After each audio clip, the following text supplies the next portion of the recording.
전 세계에서 여성도 강제로 군대에 가야 하는 나라는 한 자릿수입니다. 대부분의 국가에서는 남성만 병역 의무를 지지만 일부 국가는 여성에게도 동일한 의무를 부과합니다. 이 제도를 우리는 여성 징병제라고 부릅니다. 이 제도를 시행하는 나라들의 공통점은 하나입니다. 선택이 아니라 생존의 문제라는 것입니다. 먼저 이스라엘입니다. 이스라엘은 건국 이후 지금까지 수차례 중동 전쟁을 겪었습니다. 국가 전체가 언제든 전쟁 상태로 전환될 수 있는 환경입니다. 그래서 남성과 여성 모두에게 병역 의무를 부과합니다. 여성은 주로 2년 내외 복무하며 행정, 의료, 통신뿐 아니라 전투병과에서도 복무합니다. 현재 이스라엘군 병력의 약 30% 이상이 여성입니다. 다음은 노르웨이입니다. 노르웨이는 2015년 세계 최초로 평시 여성 징병제를 도입한 나토 국가가 되었습니다. 표면적으로는 성평등 정책이지만 실제 목적은 병력 부족 문제 해결이었습니다. 출산율 감소와 인구 고령화로 기존 징병제만으로는 군 규모를 유지하기 어려워졌기 때문입니다. 스웨덴 역시 비슷한 이유입니다. 스웨덴은 한때 징병제를 폐지했지만 러시아와의 군사적 긴장이 높아지면서 다시 부활시켰습니다. 그리고 남녀 구분 없는 징병제로 전환했습니다. 여성 징집 대상자는 남성과 동일한 기준으로 선발됩니다. 에리트레아는 아프리카 국가 중에서도 가장 강력한 징병제를 운영하는 나라입니다. 남녀 모두 장기간 군 복무를 해야 하며 사실상 무기한 복무에 가까운 경우도 많습니다. 인구가 적고 주변국과의 분쟁이 잦아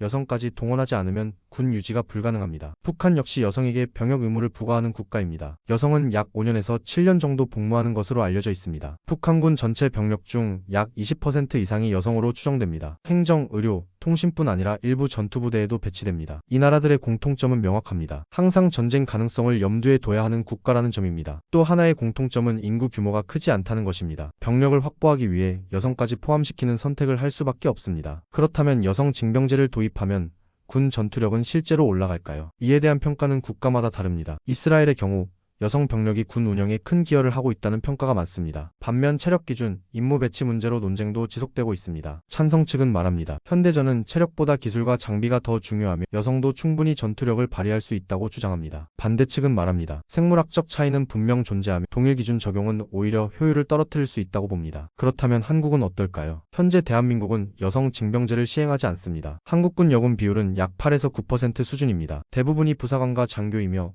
사병 여군은 매우 적습니다. 하지만 한국 역시 병력 감소 문제를 겪고 있습니다. 출산율 하락으로 향후 병력 확보가 점점 어려워질 전망입니다. 일부에서는 장기적으로 여성 징병제 논의가 나올 수밖에 없다는 주장도 나옵니다. 여성 징병제는 단순한 성평등 정책이 아닙니다. 국가가 생존을 위해 선택한 극단적인 방법입니다. 여러분은 어떻게 생각하시나요? 한국도 언젠가는 여성 징병제를 도입해야 할까요? 아니면 다른 방식의 대안이 더 현실적일까요? 댓글로 여러분의 생각을 남겨주세요.